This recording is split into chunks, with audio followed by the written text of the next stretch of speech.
And just trusting that we've got each other's back.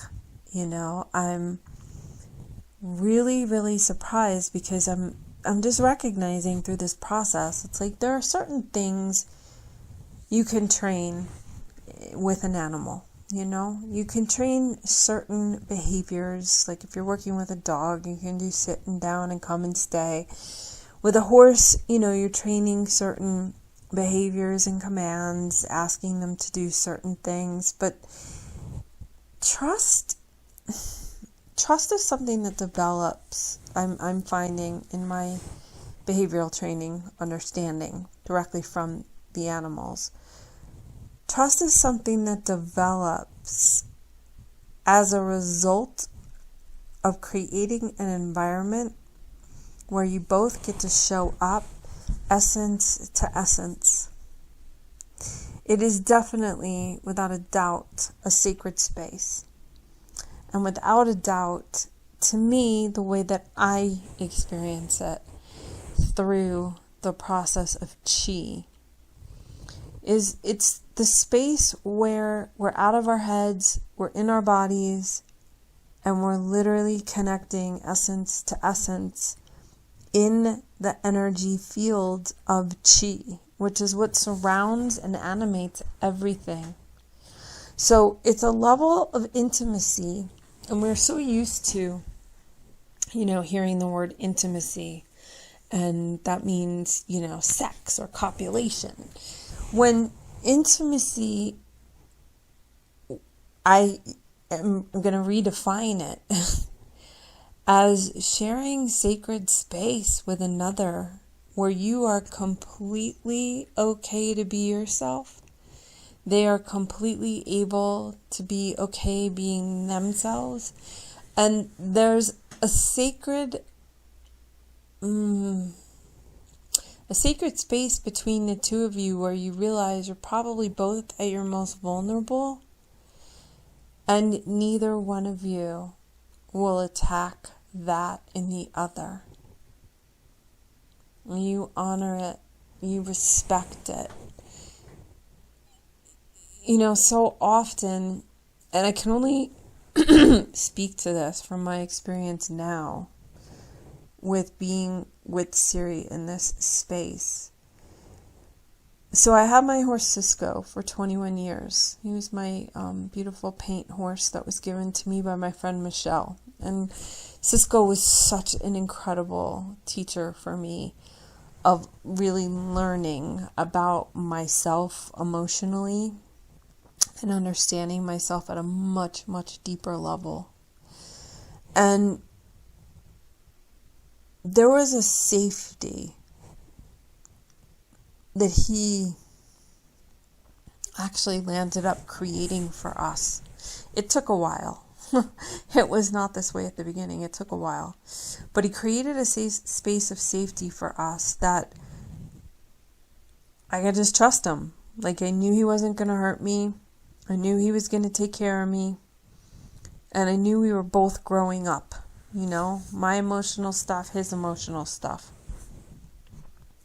I feel so clear in this space with her that Cisco taught me a lot about being able to grow up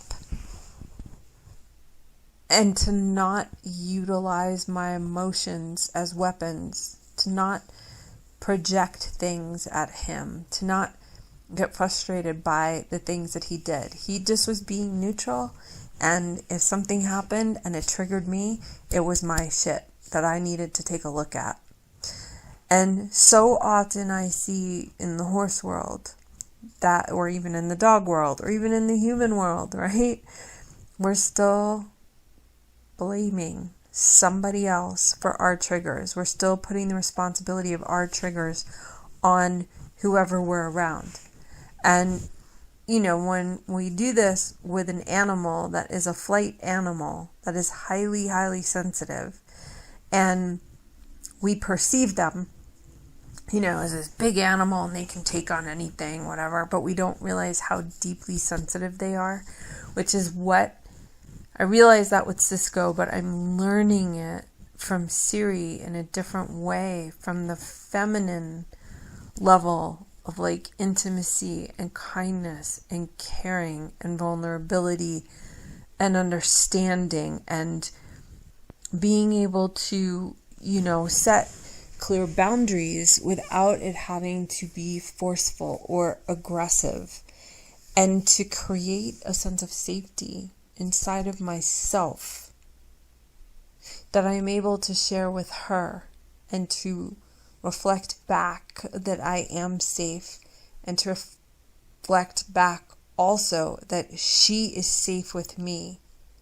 And for us to, it reminds me of when you see a picture of two dolphins, spiraling together in the double helix.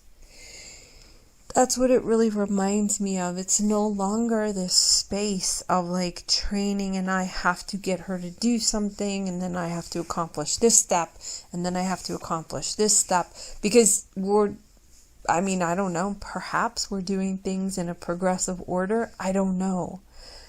Because following the chi, I'm just following the way the energy is flowing between us, and that's what's dictating. Okay, let's try this now. Okay, we got the halter, on you. Okay. Can you follow me and walk with me now? All right, we did that a little bit. Are you okay if I throw the lead rope over your back again? Okay. Are you okay if I wrap the lead rope around your leg and test out your leg? Like, these could be the steps that you take. I don't know. I'm kind of doing this free form. I may have mentioned in a previous episode my Chinese energy master that I studied with, Grandmaster Lu. He, teaches us, he taught us Qigong. He taught us a technique to do with Qigong, to keep practicing it and practicing it and practicing it till the form was almost what was moving our energy, instead of our energy moving the form. So it becomes so natural that you kind of, in a way, lose sense of space and time. You're just in the oneness of doing this exercise or this movement, and nothing feels separate. And that's really what it's starting to feel like with Siri. There's not a lot of mental thinking. The mental thinking was to keep me safe, right? In case it's like, whoa, I just, felt or sensed or saw that something was going to happen, so I need to get out of the way. The more that I trust her and the more that she's trusting me, the more that we're intertwined in this beautiful spiral of sacred space together. The chi is what's allowing us to sort of do this free-form dance with each other without a set of steps and instructions, just following what the energy is showing us is the next step. And what's the next piece? So in this piece, Bella joined us in this beautiful dance, and I was able to get Siri's halter on and able to get her to follow me a little bit around the pen and not have to pull on the lead rope at all, just ask for her cooperation. And it's just like finally feeling like we're starting to drop into this space where we can both take a deep breath with each other. I'm sure that, I'm sure that it's probably more me than her. But whatever it is, it just feels like we're now finally dropping into this space where she understands. I'm not trying to take away her freedom at all. I want her to be as free as possible. But we're going to have to collaborate at certain times to get certain things taken care of for her. And what I'm starting to really realize is not only am I deepening my trust with her, and I'm sensing that she keeps trusting me more, but what I'm really realizing, and what I realized at the end of today, was for tomorrow, I'm going to have to ask her to truly trust me, that I will keep her safe and nothing bad is going to happen to her. And I feel like that's huge to ask an animal, especially a flight